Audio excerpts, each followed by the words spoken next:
Hello, everybody. It's good to have you all with us today. And I'll go very quickly through what I want to cover, which is one of the biggest changes for the Gulf in 2021, and that is the new Biden administration and policy changes.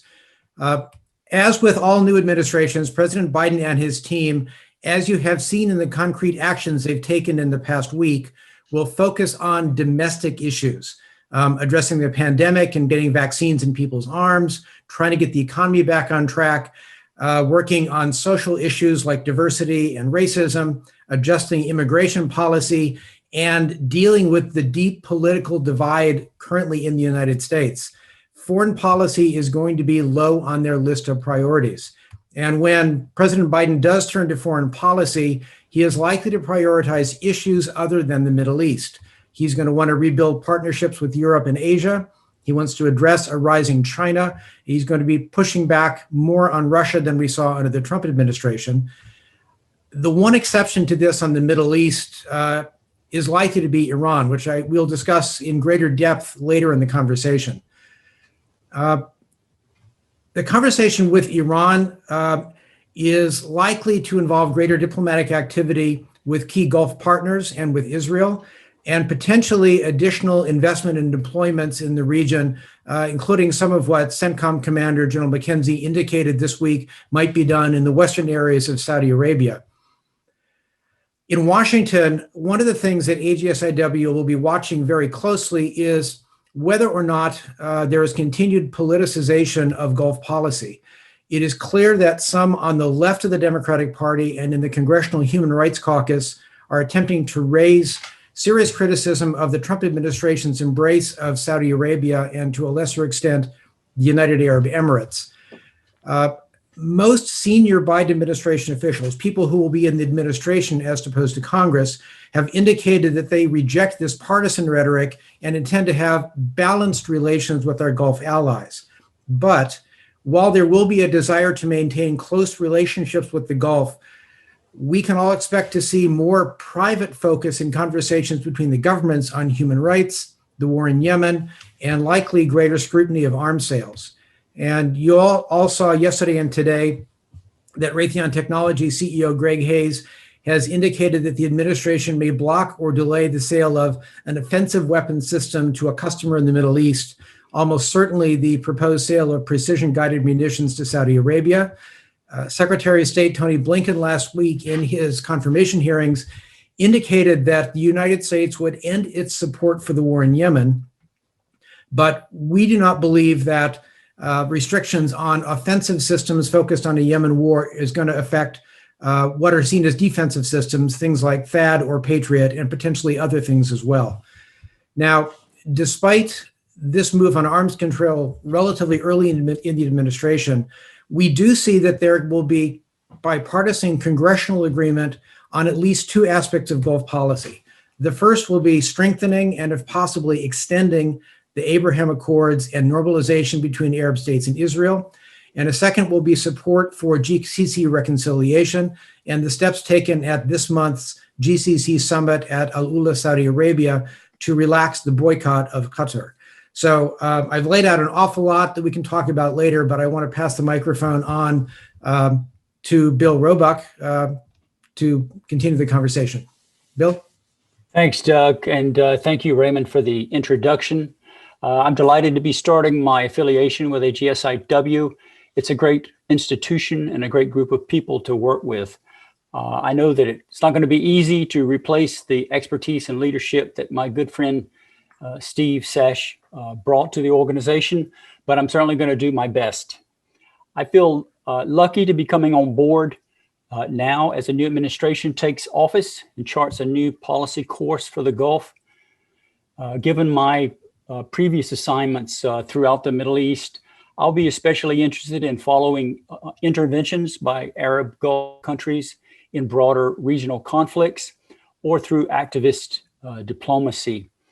I served most recently, as Raymond mentioned, in Syria, but I've also served in Libya, where Gulf countries, as you know, have been involved in various ways, and as they've been involved in other places where I've served. So it'll be interesting in the coming months to chart the trajectories of these involvements in the broader region.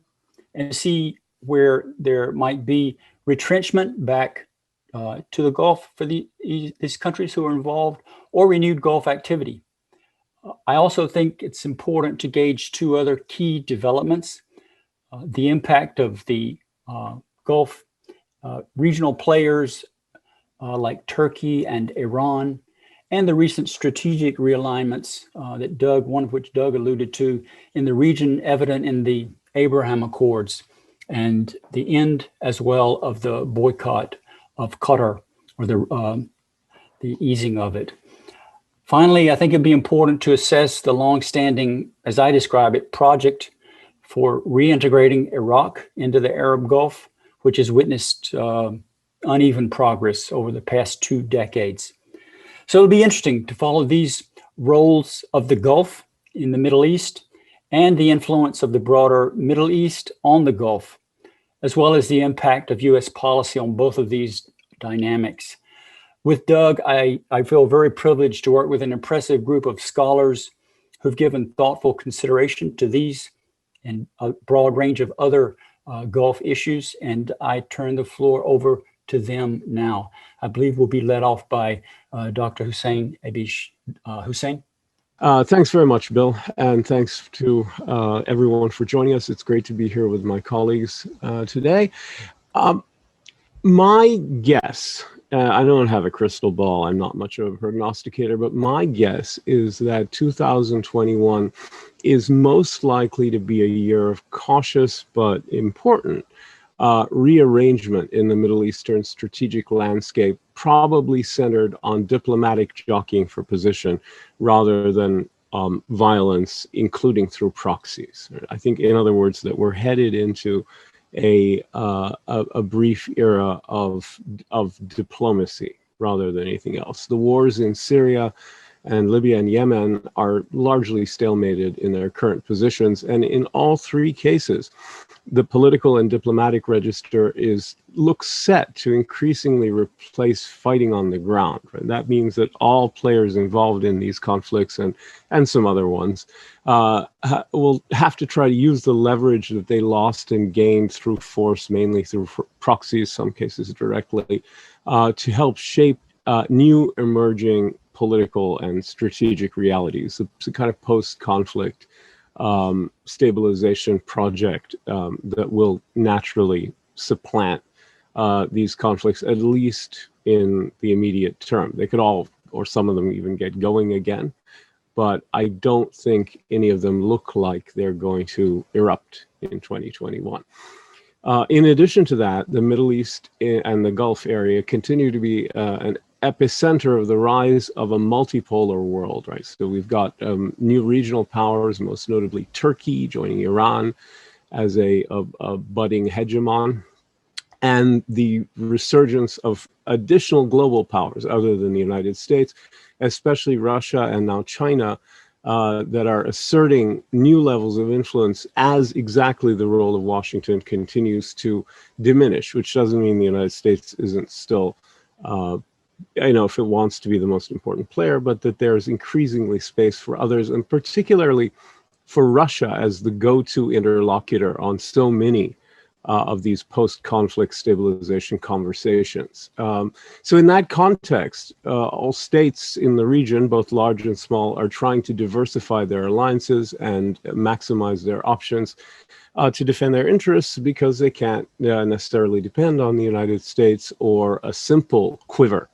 of weapons. They need as many options as they can get. And this trend really started emerging in earnest in the second half of last year. So examples are the spate of Arab normalizations and Gulf normalizations with Israel, which is, strategic diversification on both sides.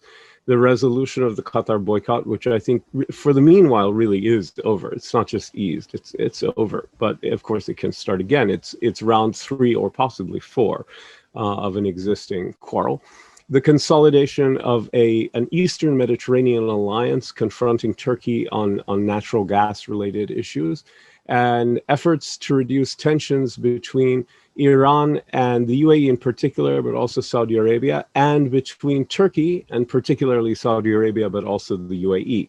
So I'm looking forward to more diplomatic jockeying for position to characterize international relations in the region in 2021.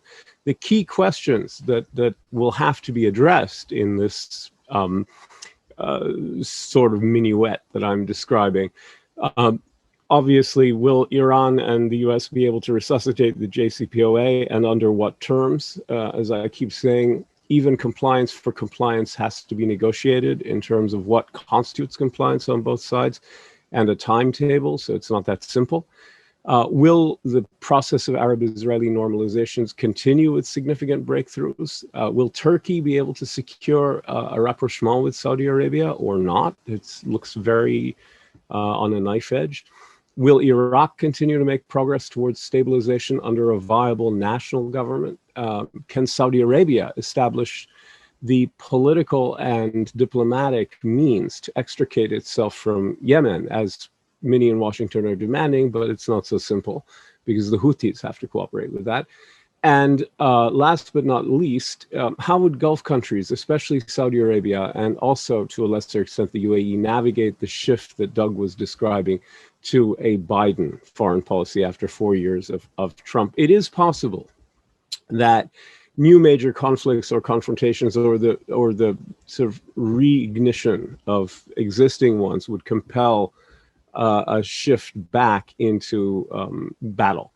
But at the moment, I don't think so. I think we're looking at a year of diplomatic and strategic jockeying for position in a relatively fluid environment. So I'll end with that and pass the baton to my brilliant colleague, Kristen Smith-Diwan. Hi, thank you. I think Kristen froze, so she might have to log on again. Yeah, well, why don't we move then? Ali, we'll ask you to pick up the Iran thread from Hussein, if you would, please. So Ali Al-Fone, our visiting fellow, or our senior fellow.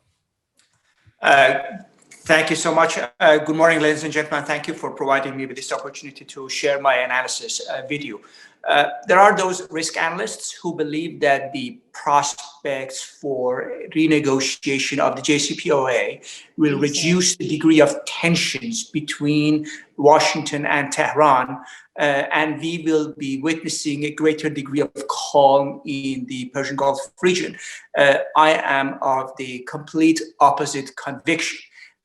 I believe that we will be witnessing a greater degree of uncertainty exactly because of renegotiation of the JCPOA.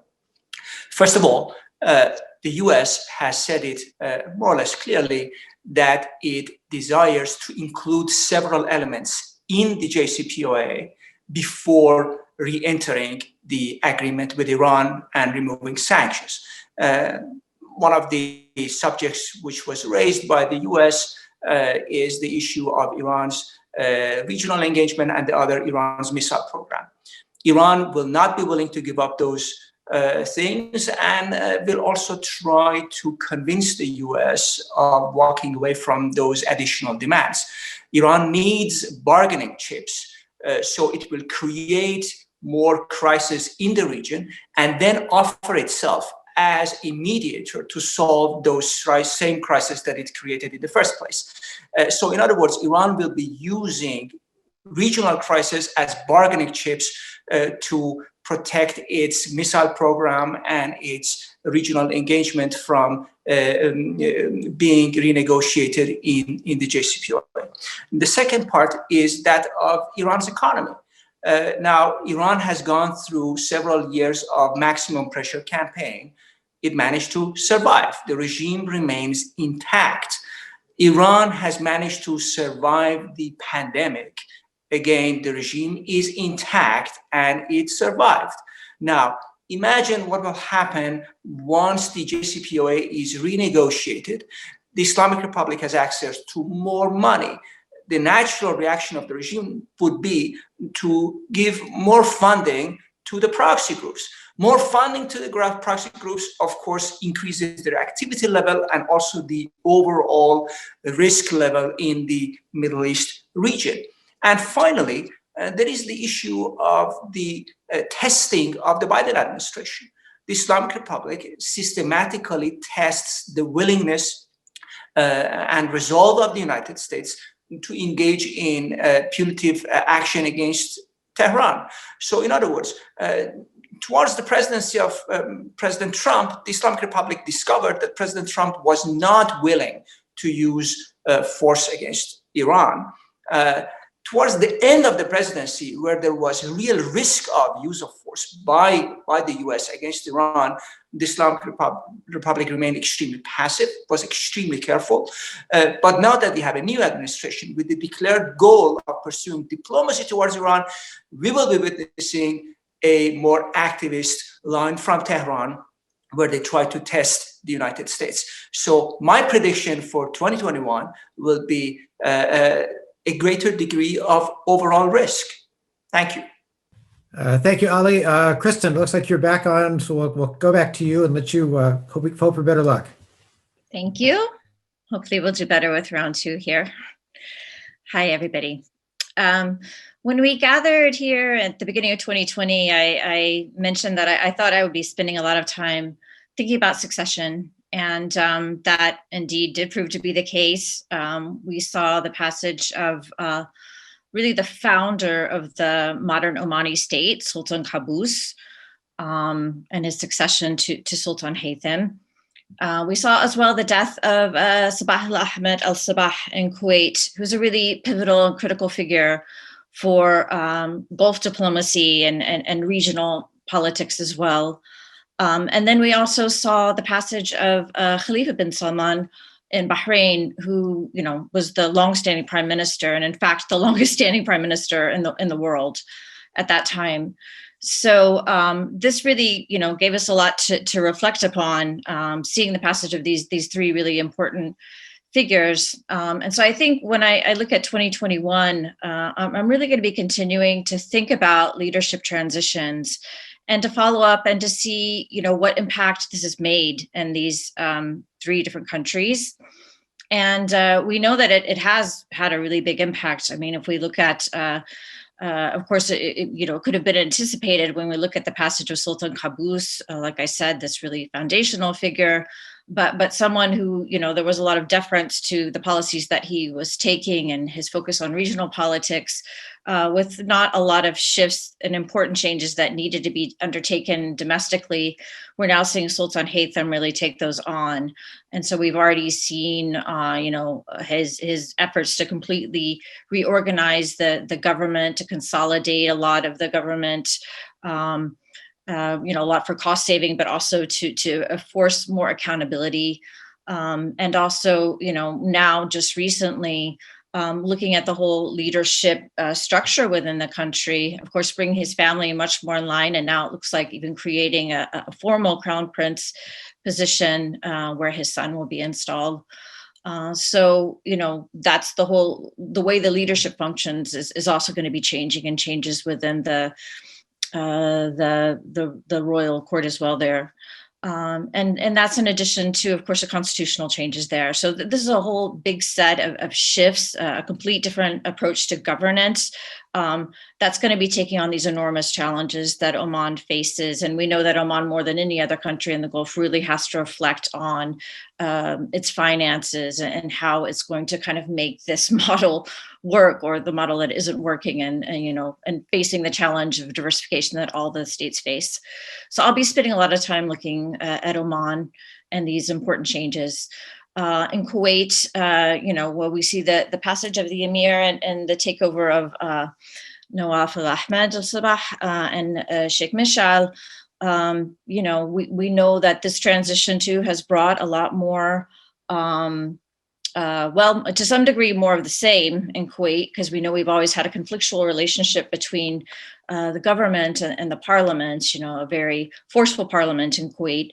And we've seen that really realized, especially with the election of a much more oppositional parliament. And so now, we see just in the very early stages of this, seeing that the government in Kuwait, in fact, has had to resign. now been reappointed. I'll be doing a lot of thinking then about, how is this going to really shape up moving forward?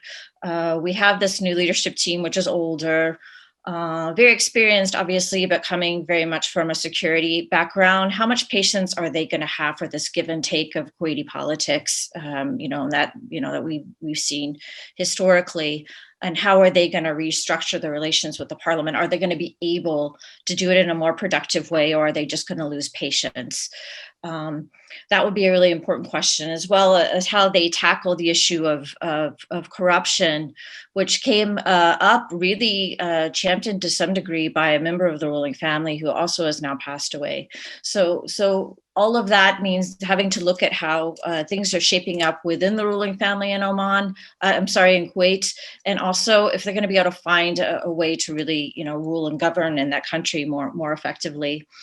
And then in Bahrain too, now that we have the Crown Prince stepping up to the prime minister position, is he going to take a different approach to the population? There's a lot of speculation. Of course, he's known to be more of a reformer and somebody who has better ties, in particular to the Shia community in the country.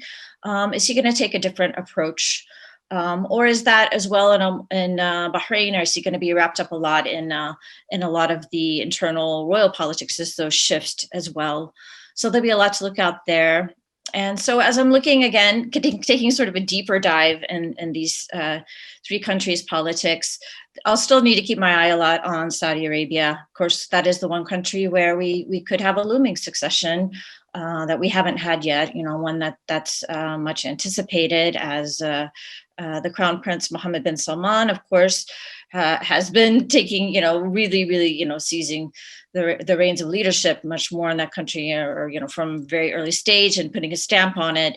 But of course, it will be a real difference when if he actually has to take power in that country. So always keeping an eye on Saudi Arabia as well. So a lot of domestic politics for me, although I'll also be thinking a lot about the transition to a Biden administration and what that's going to mean, especially impacting on domestic politics in these states, and especially in Saudi Arabia, as the Biden administration has said that it's going to, reappraise that, and a lot of that focusing then on human rights and some of these issues that will directly impact, what Mohammed bin Salman can do in his rule and direction that he's taking the country.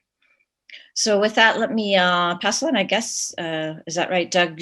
Back to you. Well, I was going to then immediately pass the microphone to Dr. Emma Soubrier, our visiting scholar at AGSIW. So Emma, please, the microphone is yours. Good morning, good afternoon, everyone. I'm very glad to be with you today. I guess for 2021, I will be following 3 different topics, and almost all of which I was already following in 2020. One of the main topic I will follow in 2021 is the evolution of Gulf security along 2 major trends that were confirmed throughout 2020. The first trend is an evolution of the definition of security itself. The coronavirus pandemic and its economic consequences have brought human security concerns back on world leaders' agendas, particularly in the Gulf. We are talking, of course, about public health security, but also food and water security, as well as economic sustainability. And so, as I argued in an AGSIW paper last November, these topics are crucial to address, not only because they represent critical challenges for the region population, but also because they actually threaten some aspects of the traditional polities of the Gulf Arab states, particularly their entire political economy and regime-centric approach to security. So it will be very interesting to see how Gulf Arab states continue to develop policies in this regard throughout 2021. And then the second trend that was confirmed and that Hussein talked about already is the multipolarization of Gulf security, about which I also wrote a paper last March. Between the consolidation of ties and cooperation with China in particular against the background of the pandemic, and the normalization agreements with Israel, the rest of the year had clearly established that these were not blips, but real new parameters that will need to be taken into account in any policy towards the region going forward. And this brings me to the second important area of interest for me for 2021, but pretty much as everyone, I would say, I will also pretty logically follow the evolution of the US foreign policy towards the region amidst this new context, but more specifically, the evolution of US-Europe cooperation in their efforts to help bring peace and stability in the Gulf in the post-Trump era. From a European perspective, after years of an increased and possibly dangerous regional polarization, it will be interesting to watch how the Biden administration brings the US back into the global diplomatic game, particularly when it comes to its relations with Europe, because those relations suffered throughout the Trump presidency. And already we've seen the incoming, the new administration has signaled its intention to return to multilateralism, hinting at its ambition to restore the JCPOA, but also to help put an end to the war in Yemen. So how it goes about this, including navigating pressures from some of its regional partners, and I'm thinking here most notably of Israel. We've seen that in the past couple of days, will be an important early test for the new administration. And in this test, the Biden administration could capitalize on renewed relations with its European partners. And then the last but not least topic that I will keep an eye on this year, not least because I'm actually finishing a book on the subject, is the fact that both Qatar and the UAE, the two rival princess states of the Gulf, will celebrate their 50th anniversary, the 50th anniversary of their independence in 2021. So Doha and Abu Dhabi have consolidated their identity and diverging strategies on the regional stage over the past decade. And among other things, it will be really interesting to look at the priorities they set for the second half century and how their bilateral relations evolved. So with that, I think I will give it to Robert. Yes. Thank you so much. Thank you, Emma. So Dr. Robert Mugelnicki, a resident scholar at AGSIW and our resident political economist, to finish off our presentations. Robert, the floor is yours. Great. Thanks, Doug. And thanks for my colleagues for carrying the conversation up until this point. Happy to round it out. From a political economy standpoint, it's quite clear to me that this year is going to be all about economic recovery. But there are still a lot of question marks here. Is it going to happen? When is it going to happen? How is it going to happen? I was participating in the FII conference in Riyadh just this morning, and I'll go back to it after this call. But I can say that Saudi policymakers and global investors at the conference are clearly still grappling with these uncertainties. So economic recovery might be the big story across the region. But at the same time, we have to be careful in the sense that, well, at least personally, I don't think that Gulf Arab states are going to have similar experiences in terms of their recovery efforts. Instead, I see a scenario of uneven economic outcomes as much more likely.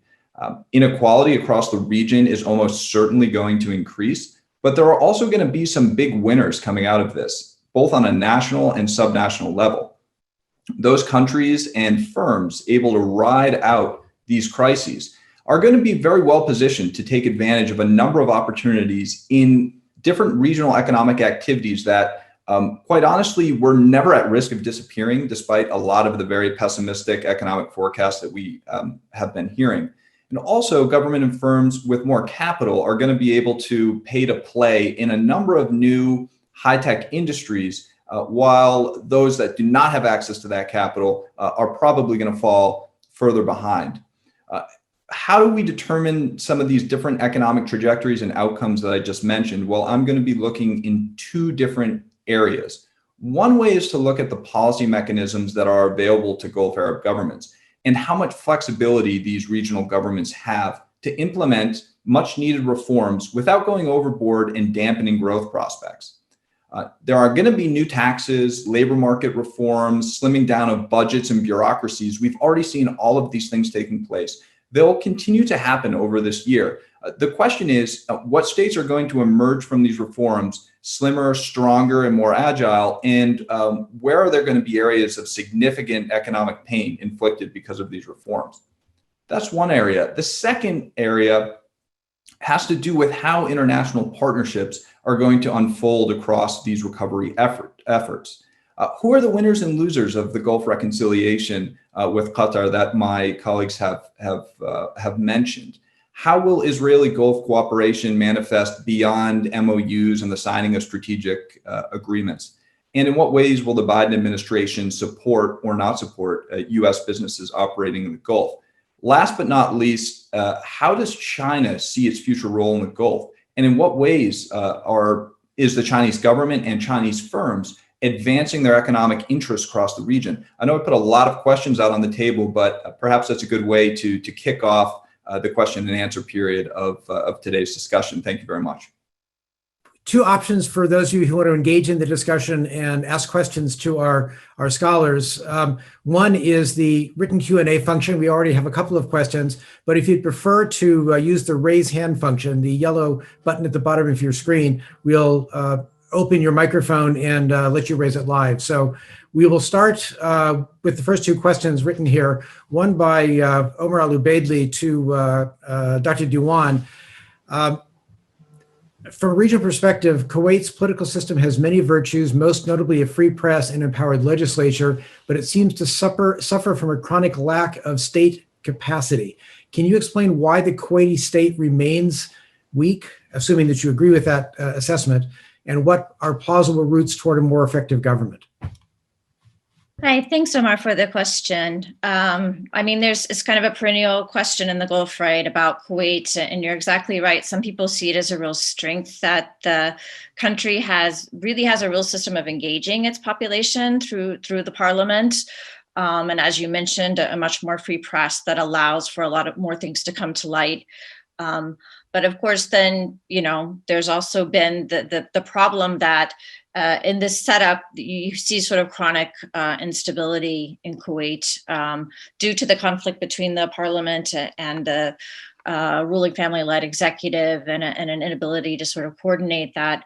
And I think it does go beyond that. So to some degree, your premise is true that in some ways, Kuwait has shown a real weakness in governance. A lot of times, I think it's due to the fact that they do have to be responsive to the public, but the way that they're doing it is often through kind of a more direct sort of old style way of employing and having to be responsive to people by bringing them into different government ministries in a way that doesn't really lead to effectiveness in policy in these ministries, right? It's just kind of more due to employment and an inability to sort of regulate that employment in a way that really brings the top talent.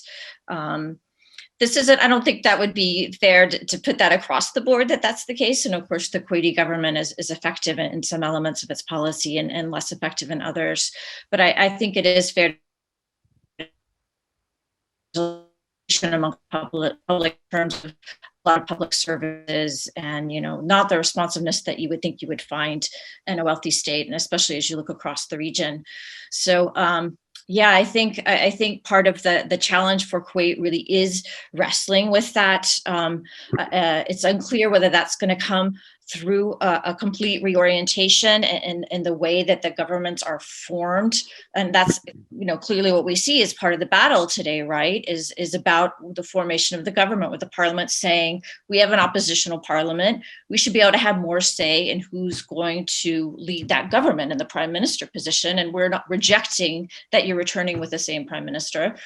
Or whether the government's going to say, we don't want to deal with this give and take, and we should have more of a say in these things. And I think that's why a lot of these corruption issues have come to the fore too.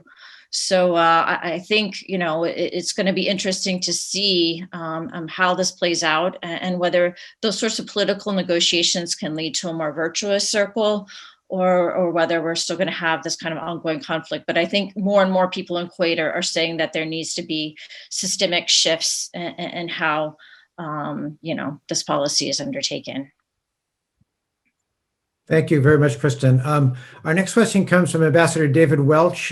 Just a simple statement, no mention of the Palestinian issue. I think I'll throw this one to Hussein, because this is going to be an important, but maybe not a crucial issue in the coming year for the Gulf states. Hussein? Well, I think it's a good observation, but it also was not an incorrect judgment on our part, in the sense that the Palestine issue has really become a localized one between Jewish Israelis and Palestinian Muslims and Christians, more than at any time since the 1930s. And you really have, in a certain sense, in a strategic sense, a return to the 30s, but with the Israelis playing the role of themselves and also of the British being in control of all the land of mandatory Palestine.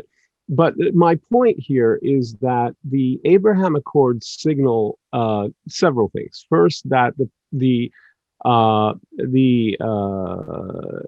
whole logic of the API, the Arab Peace Initiative, as a piece of Palestinian leverage is gone, because the API was premised on two things that no longer apply. One is that recognition and occupation, normalization and occupation were linked, but with occupation chronologically coming first.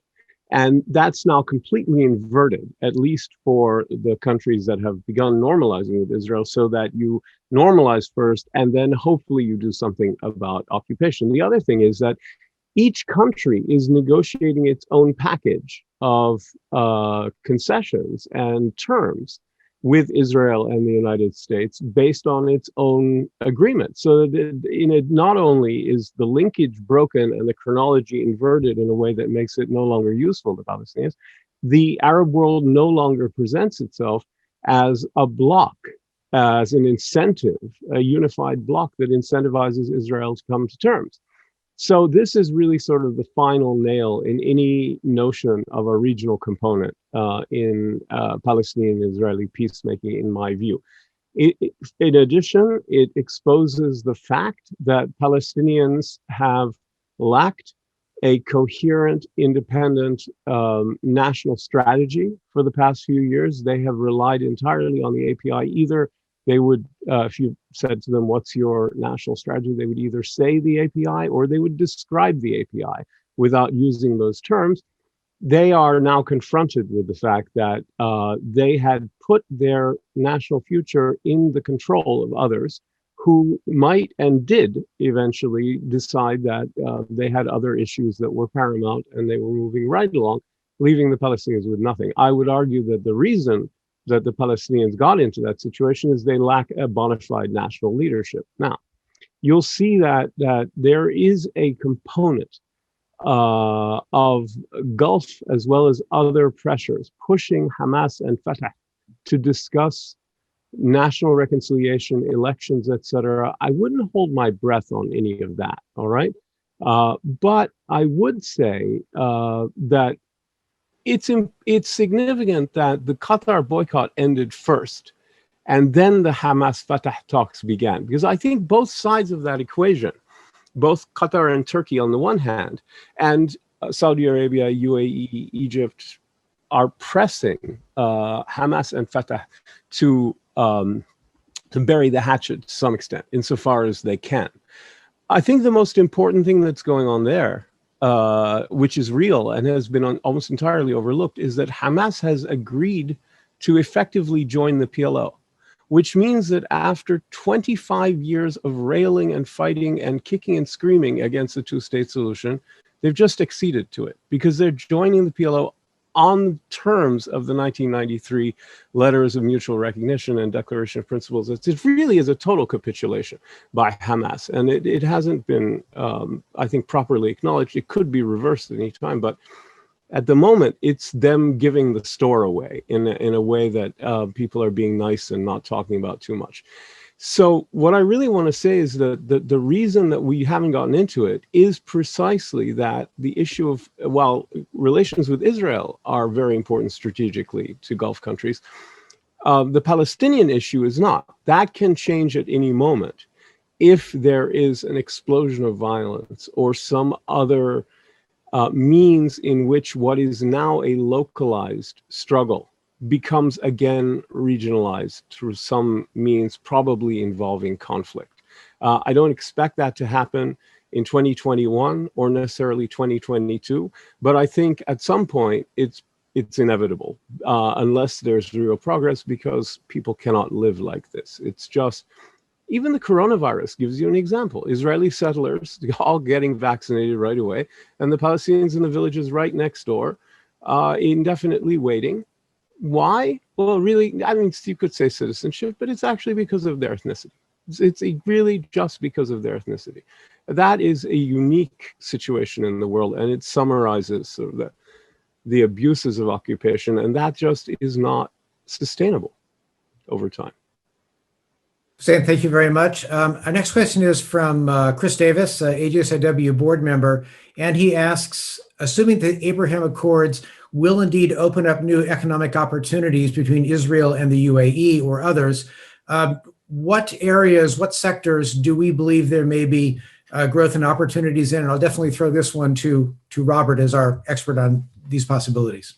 Thanks. Happy to take a stab at this. I would first look toward those sectors where there's already a commercial infrastructure in place, a proven track record of Gulf and Israeli firms operating and continuing to operate in those sectors. So at the forefront, I would put banking, logistics, trade, port deals, and cooperation. Of course, all of those different sectors and industries are already represented in a number of MOUs and strategic agreements that were signed even before the official signing of the accords. So I think those are economic activities that are currently in place, continuing to take place, and could, in an ideal world, they could start up the day after or the minute after the signing of an agreement. I would then put tourism maybe in a little bit farther ahead. Of course, tourism can and will resume once it's safe to do so. You have the regional element of tourism, but I think the potential is much bigger for a larger tourist consumer base spread across the globe. Now thinking about Gulf Arab states, especially those that have engaged with the normalization agreements with Israel, thinking about them in a new light, thinking about Dubai, visiting Dubai in a new light. That's another big opportunity there. Then I'd say even a little farther downfield is probably the desalination and water management cooperation. That's a big area of interest in Gulf Arab states, but obviously something that cannot be set up overnight. And then, of course, technology and defense cooperation. Some of my colleagues can probably talk in greater detail about defense cooperation. I think technology is this area where there's a lot of opportunity and interest. What will probably happen in the tech sector will probably be more on the investment side in the short term, and then other forms of more kind of on the ground substantial cooperation following those kind of initial investment linkages. But that's just a quick take on it. Thank you, Robert. Does anybody else have any comments you want to make on economic opportunities? Just to complement on what Robert was saying on defense cooperation, there has been obviously a lot of talk of opportunities in the defense sector. It's important to remember that there has been already arms sales or sales of defense systems, especially when it comes to cyber security and surveillance between Israel and the UAE. That is bound to continue.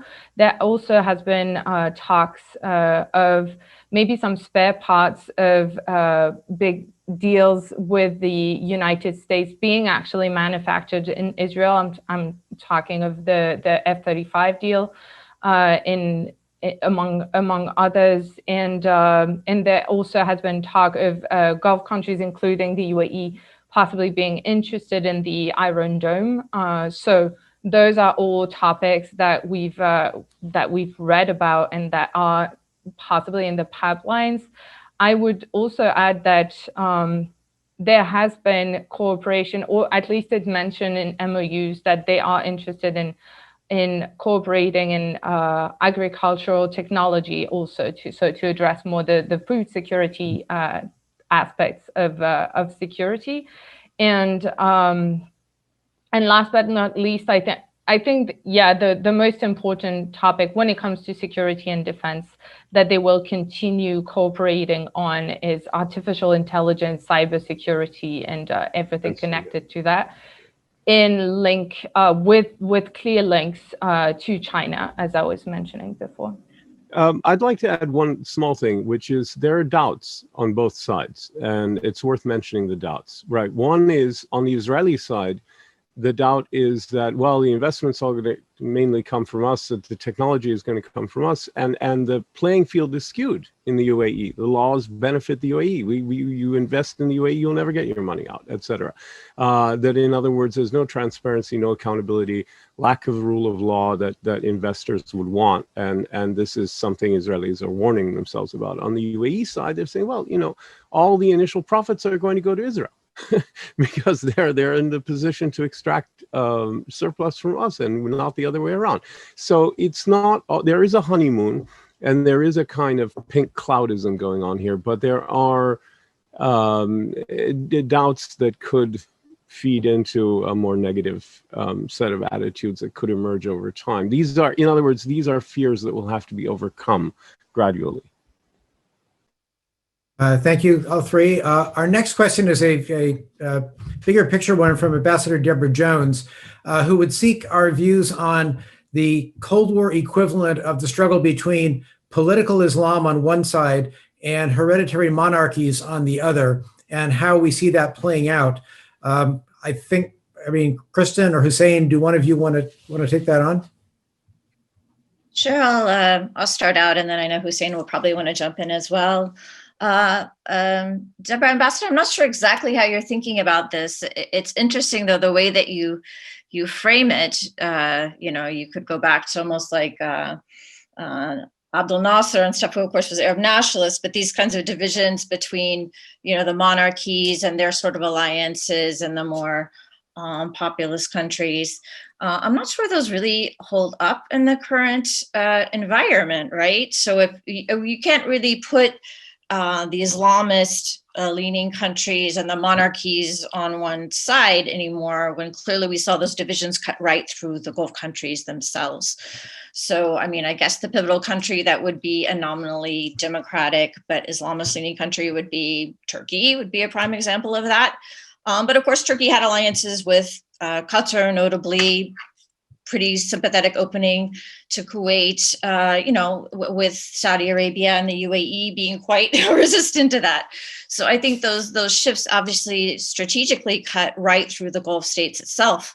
I think the interesting question right now really does center on Qatar, and then we could talk about Iran too, if Ali wants to take that up, and how the countries are going to deal with it now, because we have seen, while kind of long term, we were already seeing, even in terms of textbooks and stuff, a shift towards greater questioning and resentment of Turkey, shutting Turkey out of the,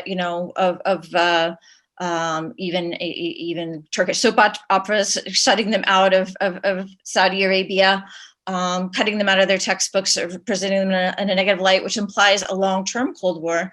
Now we're seeing some easing, which speaks very much to what Hussein was talking about, like how are they actually going to deal with these regional conflicts in the current period.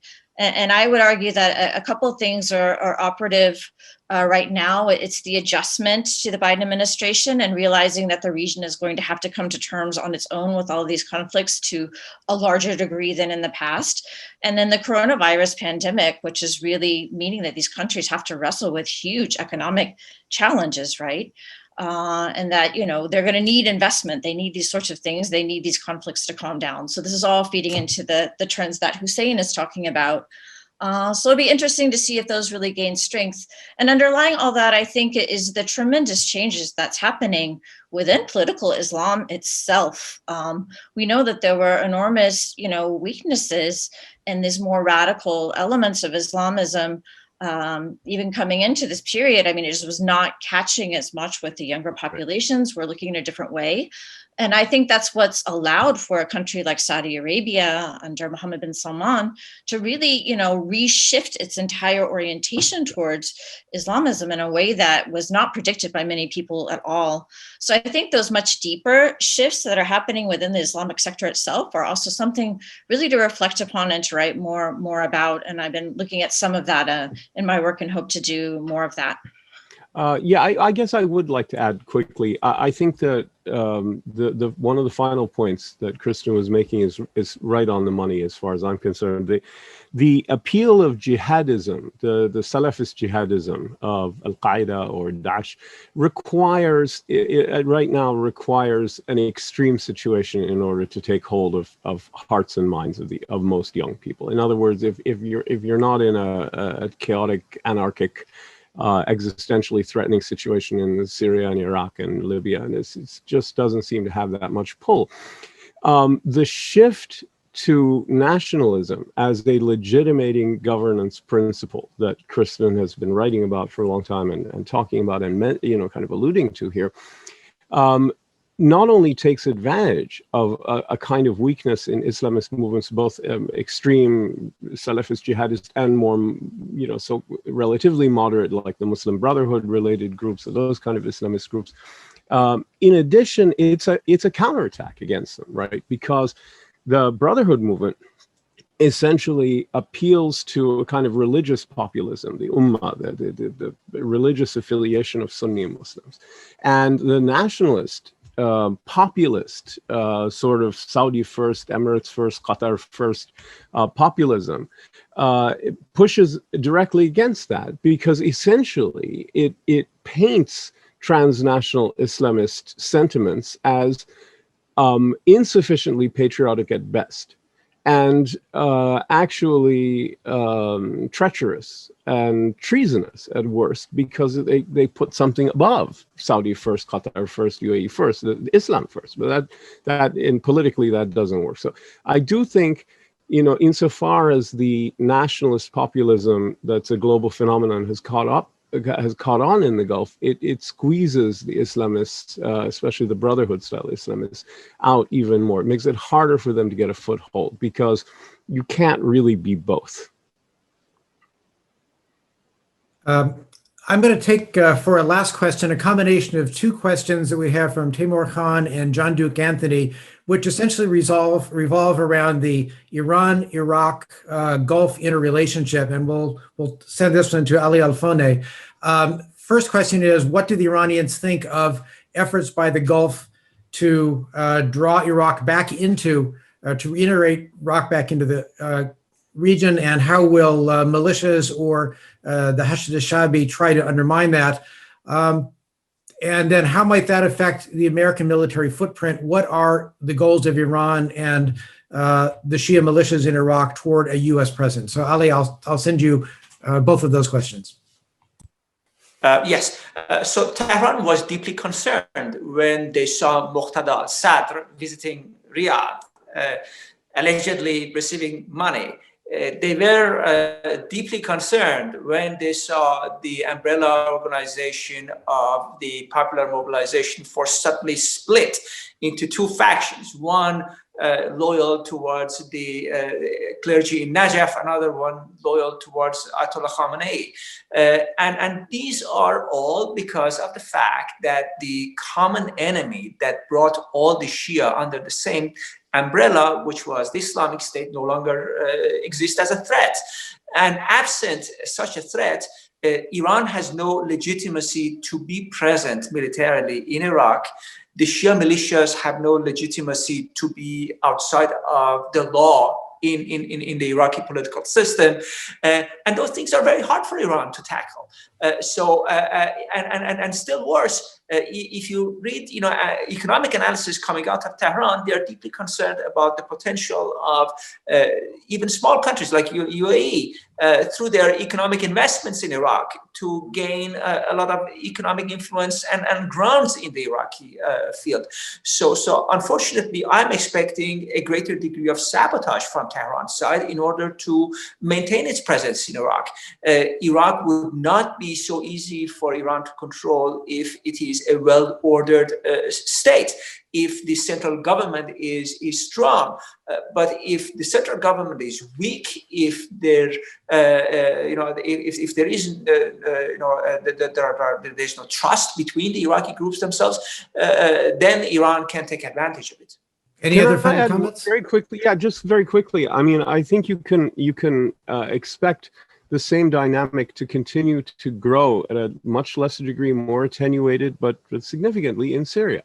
It was the same thing applies in Syria. The stronger the Assad regime is, the less reliant they are on Iran and Hezbollah, the more they would be able to shift to the preferred patron, which would be Russia, which has much fewer demands and much less onerous demands on Syrian sovereignty. And, they would love to do that if possible. So it will become necessary for Iran and its proxies to do the same thing to a lesser extent in Syria.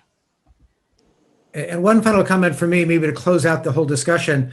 As someone who spent time in Iraq, it was obvious to me that the ultimate goal of the revolutionary regime in Tehran is to push the United States farther and farther away from Iran across the region, not just in the Gulf in Iraq, but also Afghanistan, Pakistan, the Indian Ocean.